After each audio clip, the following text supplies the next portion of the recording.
श्रीशैलेशदयापात्रम् धीभक्त्यादिगुणार्णवम् यतीन्द्रप्रवणम् वन्दे रम्यजामातरम् मुनिम् अखिलात्मगुणावासम् अज्ञानतिमिरावहम् आश्रितानाम् सुशरणम् वन्दे अनन्तार्यदेशिकम् श्रीमद् रामानुजाचार्य श्रीपादाम्बोरुहद्वयम् सदुत्तमाङ्गसन्तार्यम् अनन्तार्यम् अहम्भजे. சித்திரமாதம் திருவாத நட்சத்திரத்திலே அவதரித்தவர் சுவாமி எம்பெருமானார். அந்த மகோத்சவத்தை அடியொத்தி ராமானுஜ நூற்றந்தாதியிலிருந்து பற்பல பாசுரங்களை எடுத்துக்கொண்டு பெரியோர்கள் உரை செய்து வருகின்றனர். அதிலே சிற்றறிவாளன அடியேனும் ஒரு பாசுரத்தின் விஷயத்தை விண்ணப்பிக்க வேண்டும் என்பது இந்த குழுமத்தினரின் கட்டளை. அதை சிறைமேற்கொண்டு 68ஆம் பாசுரத்திலிருந்து வியாக்கியானத்துக்கு அனுகுணமாக சில விஷயங்களை இங்கே விண்ணப்பிக்கிறேன். பாசுரமாகிறது ஆரெனக்கு இன்று நிகர் சொல்லில் மாயன் அன்று ஐவர் தெய்வத் தேரில் செப்பிய கீதையின் செம்மைப் பொருள் தெரிய பாரினில் சொன்னவி ராமானுஜனைப் பணியும் நல்லோர் சீரினில் சென்று பணிந்தது என் ஆவியும் சிந்தையமே என்பது. இவ்விடத்திலே அமுதனார் தன்னை பற்றி சொல்லிக் கொள்கிறார். முதலில் எம்பெருமானை சொல்கிறார். மாயனான கண்ணபிரான் அன்று முன்னொரு காலத்திலே பஞ்சபாண்டவர்கள் அவர்களிலே ஒருவனான அந்த அர்ஜுனன் அவனுடைய தெய்வத்தன்மை பொருந்திய தேரிலே நின்று கொண்டு தேர்தட்டிலிருந்து பகவத்கீதையை அவனுக்கு உபதேசித்தான் எம்பெருமான். அப்படி அவன் சொன்ன அந்த கீதையானது அதனுடைய சீரிய பொருளை எல்லோரும் அறியும்படி தெரிவித்தார் இராமானுஜர். உலகத்தவர்களெல்லாம் அறியும்படி அதன் அர்த்தங்களை வெளியிட்டருளினார் உடையவர். அந்த உடையவரின் திருவடிகளிலே பணிபவர்கள் நல்லோர்கள். அந்த நல்லோருடைய மேன்மையான குணத்திலே சென்று பணிந்தது என்னுடைய ஆவியும் சிந்தையும் என்கிறார் அமுதனார். அப்படி பணிந்ததனாலே அவ்விஷயத்தை சொல்ல புகில் ஆர் எனக்கு இன்று நிகர் என்று கேள்வி கேட்கிறார். அதாவது எனக்கு யாரும் நிகரில்லை என்று சொல்லிற்றார். ஆக மாயன் அன்று ஐவர் தெய்வத்தேரில் செப்பிய கீதையின் செம்மை, அந்த செம்மை பொருள் தெரிய பாரினில் சொன்னவி ராமானுஜன், அந்த ராமானுஜனை பணியும் நல்லோர், அந்த நல்லோருடைய சீரினை சென்று பணிந்தது என்னுடைய ஆவியும் சிந்தையும், அவ்விஷயத்தை சொல்லில் எனக்கு இங்கு யார் நிகர் ஆவர் என்று கேட்கிறார் அமுதனார் என்று அன்வைத்துக் கொள்ள வேண்டும். இவ்விடத்திலே கண்ணபிரானை மாயன் என்று சொல்லுகிறார் அமுதனார். சாமான்யமாக மாயன் என்ற சப்தம் ஒரு ஏமாற்று விஷயமாக இவ்வுலகத்திலே காட்டப்படுகிறது. ஆனால் அது இங்கே விவக்ஷிதம் என்று. எம்பெருமான் விஷயத்திலே முக்கியமான கருத்து என்ன என்று கேட்டால், மாயன் என்ற பெயருக்கு அவன் ஆச்சரிய சக்தி யுக்தன் என்பதை காட்டுகிறது என்பதாம். ஒருவராலும் செய்ய முடியாத ஆச்சரியமான விஷயங்களை செய்பவன் எம்பெருமான். அவனே மாயன் எனப்படுகிறான். அகட்டித்த கடனா சாமர்த்தியம் கொண்டவன் என்பவர் பெரியோர். அதாவது சேராதவற்றை சேர்த்து வைக்கும் தன்மை கொண்டவன் எனப்படுகிறது. இந்த உலகத்துல எதிர்த்தட்டான விஷயங்கள் பல இருக்கின்றன. அவற்றை ஒன்று சேர்க்க முடியாது. அது ஒன்று சேர்க்க முடியாத விஷயங்கள் தான் எதிர்த்தட்டு நம்ம சொல்றோம். பாவத்துக்கு எதிர்த்தட்டு புண்ணியம்னு சொன்னால் எதிர்த்தட்டாக இருப்பதால் சேர்க்க முடியாதா, இல்லை சேர்க்க முடியாததால் எதிர்த்தட்டா என்று நாம் பார்த்துக் கொள்ள வேண்டும். ஆனால் அப்படி சேர முடியாததையும் சேர்த்து வைக்கும் திறமை எம்பெருமான் ஒருவனுக்கே உண்டு. அதனால்தான் அவன் மாயனாகிறான். ஆழ்வாரும் ஒரு இடத்துல நல்குரவும் செல்வும் நரகும் சுவர்க்கமுமாய் வெல்பகையும் நட்பும் விடமும் அமுதமுமாய் பல்வகையும் பரந்த பெருமான் அப்படின்னு திருவிண்ணகர் பெருமானை கொண்டாடுகிறார். அங்கே இந்த சேராதவற்றையெல்லாம் சேர்க்கும் விசேஷ தன்மையை காட்டுகிறார் ஆழ்வார். இவ்விடத்திலே அப்படிப்பட்ட அந்த தன்மையை காட்டுகிறான் கண்ணபிரான். ஆண்டாளும் மாயனை மண்ணு வடமுதரை மைந்தனை தூய பெருநீர் யமுனைத் துறைவனை ஆயகுலத்தில் தோன்றும் மணிவிளக்கை தாயை குடல் விளக்கம் செய்த தாமோதரனை என்று அவனை கொண்டாடுகிறான். இவை எல்லாமே கிருஷ்ணாவதார லீலைகள் ஆகின்றன. இவ்விடத்திலே மாயன் என்பது அவனுடைய அந்த பரமபத மேன்மையும் கிருஷ்ணனாகிய எளிமையும் சேர்த்து வைத்திருக்கும் தன்மையை காட்டுகிறது. ஆரியஞ்சோதி உருவை அங்கு வைத்து இங்கு பிறந்த என்று காட்டுகிறார் நம்மாழ்வாரும். அவ்விடத்திலே பரமபதனான அவன் ஆசிரிய சஜாத்தியனாய் பிறந்தான் என்று உரைக்கிறார் பெரியவாச்சான் பிள்ளை. எம்பெருமானைப் பற்றி 6 திருநாமங்களை கொண்டு அழைக்கிறாள் ஆண்டாள். மாயன் என்றும் வடமுதரை மைந்தன் என்றும் யமுனைத் துறைவன் என்றும் அணிவிளக்கென்றும் தாயை குடல் விளக்கம் செய்தவன் என்றும் தாமோதரன் என்றும். ஆச்சரியமாக பெரியோர்கள் இங்கே மாயன் என்பதை தனியாக வைத்துக் கொள்ள வேண்டும். அதற்கு பிறகு மேலுள்ள 5 திருநாமங்களுடன் அந்த மாயன் என்ற சப்தத்தையும் சேர்த்துக் கொள்ள வேண்டும் என்று காட்டுகிறார். ஆக முதலில் மாயனை என்றும், அடுத்தது மண்ணு வடமுதரை மைந்தனை மாயனை என்றும், தூய பெருநீர் யமுனைத் துறைவனை மாயனை என்றும், ஆயர்குலத்தில் தோன்றும் மணிவிளக்கை மாயனை என்றும், தாயை குடல் விளக்கம் செய்தவனை மாயனை என்றும், தாமோதரனை மாயனை என்றும் கொள்ள வேண்டும். அப்படி அந்த ஒரு திருநாமங்களும் அவ்விடத்திலே அவனுடைய ஆச்சரிய சக்தி காட்டப்படுகிறது என்று அவர்கள் காட்டுகிறார். எம்பெருமான் கண்ணனாக பூமியிலே வந்து பிறந்த பின்பும் பலவிதமான ஆச்சரிய செயல்களை செய்தான் என்பது நமக்கு தெரியும். மனிதனாக பிறந்திருந்த போதிலும், இடையர்கள் நடுவே பிறந்திருந்த போதிலும், பூத்தனா சகட யமலார்ஜுன சம்ஹாரங்கள் என்ன, கோவத்ச கோபால சிருஷ்டிகள் என்ன, கோவர்தன உத்தாரணம் என்ன, யசோதைக்கும் அக்ரூரருக்கும் திருதராஷ்டிரனுக்கும் அர்ஜுனனுக்கும் தன்னுடைய உண்மையான சொரூபத்தை காட்டினது என்ன, இப்படிப்பட்ட பலவிதமான ஆச்சரிய சேஷ்டிதங்களை அவன் செய்திருப்பதாலேயே அவன் மாயனாகிறான்.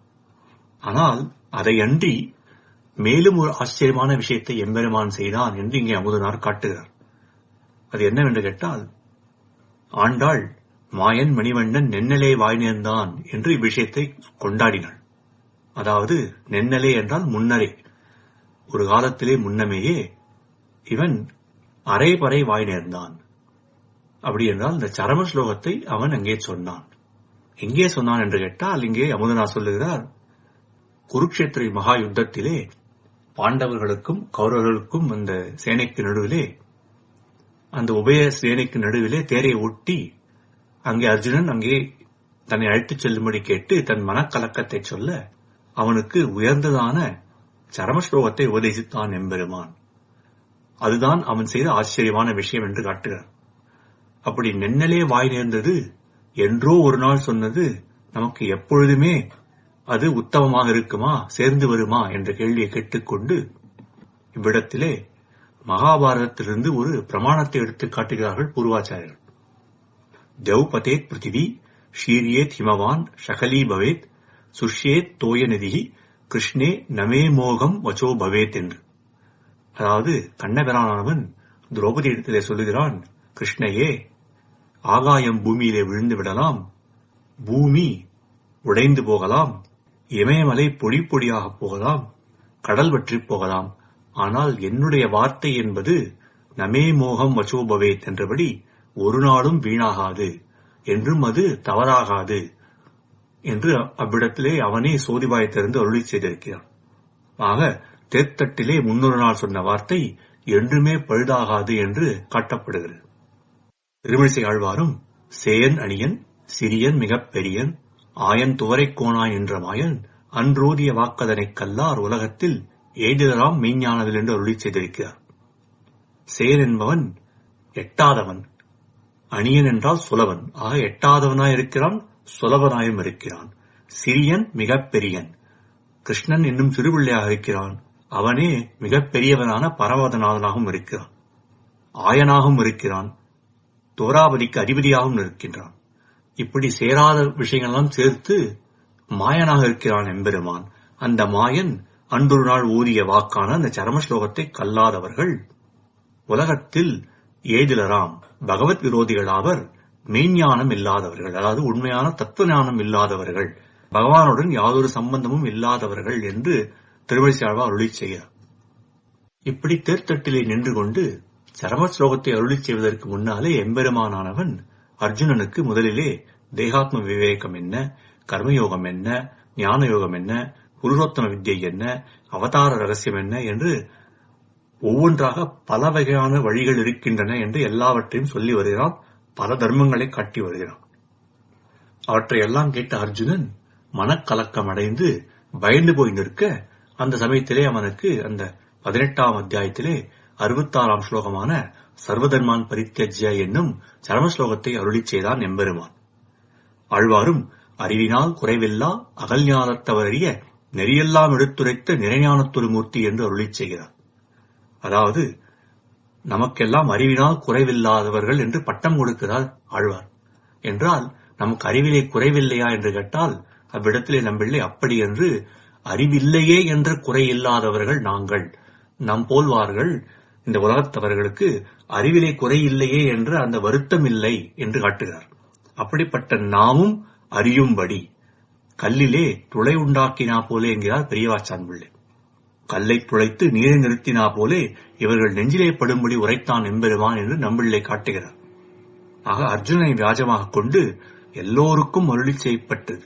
அப்படி சொல்லும் இடத்திலே நெறியெல்லாம் என்று சொன்னதினாலே முன்னர் சொன்னது போல கர்மம், ஞானம், பக்தி, பிரபத்தி, அவதார ரகசியம், புருஷோத்தம வித்தை என்று பல விஷயங்களை பல வழிகளையும் அருளி செய்தான் எம்பெருமான். நெறியெல்லாம் எடுத்துரைத்த நிறைஞானத்தோடு மூர்த்தியாவான். ஆனால் கடைசியிலே கலங்கின அர்ஜுனனுக்கு அவன் சரம ஸ்லோகத்தை உபதேசித்தான் என்று பார்க்கிறோம். அப்படி அந்த அர்ஜுனனுடைய தேர்தட்டிலே நின்று எம்பெருமான் இவ்விஷயத்தை அருளி செய்தான். அந்த தேரை தெய்வத்தேர் என்கிறார் அமுதனார். அப்படி ஏன் சொல்லுகிறார் என்று கேட்டால், பாண்டவர்களுக்கு ஜெயத்தை பெற்றுத் தரக்கூடிய தேராகையாலே அதை தெய்வத்தேர் என்று கொண்டாடுகிறார் என்று சொல்லலாம். அன்றைக்கே அர்ஜுனனானவன் அவனுக்கு இந்த தேர் இந்திரனாலே பிரசாதமாக கொடுக்கப்பட்டது, தேவ பிரசாதமாக கொடுக்கப்பட்டது என்பதாலே அதை தெய்வத்தேர் என்று சொல்லலாம். ஆனால் அதைவிட முக்கியமாக ஆச்சரியமாக பூர்வர்கள் காட்டுகிறார்கள், கண்ணனுடைய திருவடி ஸ்பர்ஷத்தாலே அந்த தேர் திவ்யத்தன்மை பெற்றது என்று.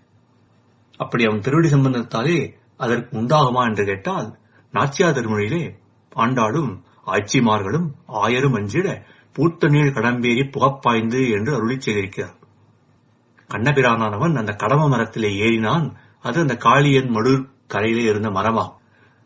அவனுடைய விஷத்தினாலே அந்த மரம் பட்டு போய் கிடக்க கண்ணன் ஏறும்போது அது பூத்து குலுங்கிற்று என்று எப்படி ஆண்டாள் சொல்லுகிறாள் என்று கேட்டதற்கு அவ்விடத்திலே நம்முடைய பெரியவர்கள் விஷதக்தமான கடம்பு திருவடிகள் பட்டவாறே பூத்தது என்று அருளி செய்கிறார். பெரியவாச்சான் பிள்ளையும் கால் பட்டு கல் பெண்ணானால் கடம்பு பூக்கச் சொல்ல வேணுமோ என்று கேட்கிறார். அன்றைக்கே இந்த தேரானது பெரிய திருவடி அவரே வந்து அங்கே தேராக நின்றார் என்றும் காட்டப்படுகிறது. ஆண்டாளும் பெரியோரிடத்திலே செம்மையுடைய திருவரங்கர் தாம் வணித்த மெய்மை பெருவாத்தை விட்டு சித்தர் கேட்டிருப்பர் என்று அருளி செய்கிறார். அவ்விடத்திலே திருவரங்கரான அந்த எம்பெருமான் அவனே கண்டவரானாக நின்று கொண்டு தேர்தட்டிலே அருளி செய்த அந்த சரம ஸ்லோகத்தை பெரியாழ்வார் கேட்டிருப்பர் என்று அருளி செய்கிறார். பெரியாழ்வார் எப்படி கேட்டார் என்பதற்கு பெரியோர்கள், பெரியாழ்வார் பெரிய திருவடியின் அம்சமாகையாலே அவ்விடத்திலே பெரிய திருவடி தேராக நின்று கேட்டது பெரியாழ்வார் கேட்டதை சொல்லுகிறது என்று ஆச்சரியமாக விளக்கி காட்டுகிறார்கள். அப்படிப்பட்ட இந்த பகவத்கீதையானது பலராலும் வியாக்கியானிக்கப்பட்டிருக்கிறது நாம் பார்க்கிறோம்.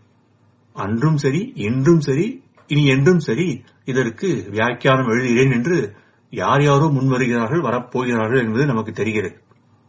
அவர்கள் தங்களுடைய பட்சத்துக்கு அனுகுணமாக சில பல அர்த்தங்களை கலந்து விருத்தமானவற்றையும் சேர்த்து எழுதி வைக்கிறார்கள், உரைத்து வருகிறார்கள் என்றும் பார்க்கிறோம். அதனாலே இவ்வுலகத்தவர் உண்மையான ஞானத்தை அறியும்படி, அதில் உள்ள சீரிய கருத்துக்களை அறியும்படி நன்றாக தெரிய பாரிலே உரைத்தார் எம்பெருமானார், செம்மை பொருளை உரைத்தார் என்று அமுதனார் காட்டுகிறார். ஆக கீதையின் செம்மை பொருளை தெரியச் சொன்ன இராமானுசன் பாரினிலே சொன்னார் என்று இங்கே சொல்லப்படுகிறது. கிருஷ்ணனான அந்த இராமானுஜன் தேரிலே அர்ஜுனனுக்கு சொன்னான், உடையவரான நம்முடைய ராமானுஜன் பாரிலே எல்லோருக்கும் தெரியச் சொன்னார் என்கிறார் அமுதனார். அப்படி சொன்ன உடையவருடைய திருவடி சம்பந்தம் பெற்றவர்களை நல்லோர் என்று கொண்டாடுகிறார் அமுதனார். யார் இந்த நல்லவர் என்று கேட்டால், ராமானுஜ சரணோ சரணம் பிரபத்தே என்றபடி இருக்கும், அவரை ஆசிரியத்திருக்கும் குரத்தாழ்வான் போன்றவர்களே நல்லவர்கள் எனப்படுகிறது. அப்படிப்பட்ட அவருடைய சீரிய கல்யாண குணங்களிலே சென்று பணிந்தது என் ஆவியும் சிந்தையும் என்கிறார் அமுதனார். அவரே குரத்தாழ்வானை மொழியைக் கடக்கும் பெரும்புகழான் மஞ்சமுக்குறும்பான் குழியைக் கடக்கும் நம் குரத்தாழ்வான் என்றும் அவருடைய உயர்ந்த கல்யாண குணங்களை கொண்டாடி இருக்கிறார். மணவாள வாமணிகளும் தம்முடைய யதிராஜ விம்சதியிலே வாச்சா யதீந்திர மனசா வபுஷாச யுஷ்மத்து பாதார விந்த யுகலம் வசதாம் குருணாம் கூராதிநாத குருகேஷ முக்காத்திய பும்சாம் பாதானு சிந்தன பர சததம் பவேயம் என்று கொண்டாடுகிறார். அதாவது இந்த வாக்கானதும் மனசானதும் உடலானதும் எம்பெருமானாருடைய பாதார விந்த யுகலத்திலே பணிந்து விட்டது, அதை கொண்டாடி விட்டது. யார் அப்படி கொண்டாடினார் என்று கேட்கும் பொழுது குருநாம், அதாவது ஆச்சாரியர்கள், குரத்தாழ்வான், திருக்குறுகை பிரான் பிள்ளான் போன்ற நம்முடைய பூர்வாச்சாரியர்கள், அவர்கள் எப்பொழுதும் எம்பெருமானாரை கொண்டாடி கொண்டிருக்கிறார்கள். அவர்களுடைய திருவடிகளையே எப்பொழுதும் நான் பஜிக்கிறேன் என்று தம்மை பற்றி சொல்லிக் கொள்கிறார் மணவாள மாமுனிவர். ஆக அதைத்தான் இங்கே அமுதனாரும் தன்னுடைய ஆவியும் மனசும் ஒன்றுபட்டு அவருடைய திருவடிகளிலே கிடந்து அவருடைய சீரிய குணங்களை கொண்டாடுகிறது என்று சொல்லுகிறார். அதை சொல்லும் அளவில் எனக்கு இந்த உலகத்திலே யார் நிகர் என்றால் யாரும் நிகரில்லை என்று அருளி செய்கிறார் அமுதனார். அப்படி அவர் சொல்லலாமா என்று கேட்டால் இதற்கு சாத்விக அகங்காரம் என்று பெயர். இவ்விஷயத்தை ஆழ்வாரும் நமக்கும் பூவின் மிசை நங்கைக்கும் இன்பனை ஞானத்தார் தமக்கும் மானத்தவர்க்கும் பெருமானை தண்டாமரை சுவக்கும் பாதப் பெருமானை சொல்மாலைகள் சொல்லுமாறு அமைக்க வல்லேற்கு இனி யாவர் நிகர் அகல்வானத்தை என்கிறார். ஆக எம்பெருமானை பற்றி இந்த திருவாய்மொழியை அமைக்க வல்லனான எனக்கு இந்த உலகத்தில் யாரும் நிகரில்லை, வேறு உலகத்திலும் யாரும் நிகரில்லை என்று காட்டுகிறார். இவ்விடத்திலே அமைக்க வல்லேற்கு என்பது அவர் இவற்றை தானாக இயற்றினார் என்பதை காட்டவில்லை என்றும், இத்தை சொல்லும் பொழுது தரித்துச் சொல்ல வல்லேற்கு என்றும் சொல்லுகிறார் ஆழ்வார் என்று நம்பிள்ளை காட்டுகிறார். பாலாழினி கிடக்கும் பண்பை யாம் கேட்டேயும் காலாழும் நெஞ்சழியும் கண் சொல்லும் என்றபடி எம்பெருமானுடைய கல்யாண குணங்களை சொல்ல புகில் உடல்நிலை தளர்ந்து மனம் தளர்ந்து ஒன்றும் சொல்ல முடியாமல் போய்விடும். அப்படி இருக்கச் செய்தேயும் அதை சொல்லும் அளவும் என்னை தரிப்பிக்க வைத்து சொல்ல வைத்தான் எம்பெருமான் என்று காட்டுகிறார். அப்படி சொல்ல வல்லேருக்கு அகல்வாதத்திலும் யாரும் நிகரில்லை என்று காட்டுகிறார் ஆழ்வார். இவ்விஷயத்தை நாம் ராமாயணத்திலும் பார்க்கிறோம். கோனஸ்மின் சாம்பிரதாம் லோகே குணவான் கஷ்ய வீரியவான் என்று தொடங்கி அந்த 16 குணங்களை கொண்டவன் எவன் இந்த உலகத்திலே என்று வால்மீகி மகரிஷி கேட்க அதற்கு பதில் சொல்லும் முன் நாரதர் சொல்லுகிறார், முனே பக்ஷாமி அகம் புத்வா என்று. நான் இதை கேட்டவுடனே தளர்ந்து விட்டேன், கொஞ்சம் தெளிந்து சொல்லுகிறேன் என்று தரித்து அந்த விஷயத்தை சொன்னார் என்று பார்க்கிறோம். ஆக இப்படி இருக்க உருகாமல் சொல்ல வல்லேற்கு இனி யார் நிகர் என்று ஆழ்வார் கேட்கிறார். இதே போலவே மற்றொரு பாசரத்திலே தீங்குள் உதிற்றும் நிறைமைத்ததும் கண்டை ஒன்கண் வாசப்பூங்குழல் பெண்ணை தோள்களும் மணந்ததும் மற்றும் பல மாயக்கோல பிராந்தன் செய்கை நினைந்து மனம் குழைந்து நேயத்தோடு கழிந்தபோது எனக்கு எவ்வுலகம் நிகரே என்று பரவதத்தில் உள்ளாரும் எனக்கு ஒப்பாவரோ ஆக மாட்டார்கள் என்று காட்டுகிறார். மற்றொரு பாசத்திலே மனப்பறிப்போடு அழுக்கு மானிட சாதியில் தான் பிறந்து தனக்கு வேண்டுருக்கொண்டு தான் தன சீற்றத்தினை முடிக்கும் புனத்துழாய்மொழி மாலை மார்பன் என் அப்பன் தன் மயங்களே நினைக்கும் நெஞ்சுடையேன் எனக்கு யார் நிகர் நீள்நிலத்தை என்று இவ்வுலகத்திலும் தனக்கு யாரும் நிகரில்லை என்கிறார் ஆழ்வார். ஆக விண்ணவரும் தனக்கு ஒப்பாக மாட்டார்கள், மன்னவரும் தனக்கு ஒப்பாக மாட்டார்கள் என்று ஆழ்வார் சொன்னார் என்றால் அது எம்பெருமான் அடிப்பணிந்தவருடைய அந்த ஏற்றத்தை காண்பிக்கிறது என்று அவருடைய தனிப்பட்ட அகங்காரத்தை காட்டவில்லை. இப்படி எம்பெருமான் விஷயத்திலேயே இப்படி சொல்லலாம் என்றால் ஆச்சாரன் அடிபணிந்தவர்களுக்கு இதை சொல்வதற்கு தடை என்ன இருக்கிறது? எம்பாரும் எம்பெருமானார் வடிவழகை சொல்லும் இடத்திலே பற்பவனத்திகள் பைங்கழல் உந்தன் பல்லவமே விரலும் என்று தொடங்கி அவருடைய வடிவழகை ஆச்சரியமாக அருளி செய்து வருகையிலே முடிவிலே எப்பொழுதும் எதிராசன் வடிவழகு என் இதயத்துள்ளதால் இல்லை எனக்கெதிர் இல்லை எனக்கெதிர் இல்லை எனக்கெதிரே என்று சொல்லி முடித்தார். ஆக எம்பெருமானாரான ஆச்சாரியன் அவருடைய வடிவழகை நெஞ்சிலே தரித்திருப்பதால் தனக்கு யாரும் நிகரில்லை என்று சொல்லிக் கொள்கிறார் என்பார். அப்படி என்றால் அந்த ஆச்சாரியன் அடிபணிந்த நல்லோர்களை அடிபணியும் அமுதனார் தன்னை அப்படி சொல்லிக் கொள்வதற்கு என்ன தடை இருக்கிறது? அது என்ன வியப்பு இருக்கிறது? அடிமையில் எல்லைனும் பாகவத சேஷத்துவம் என்பது நம்முடைய சம்பிரதாயம்.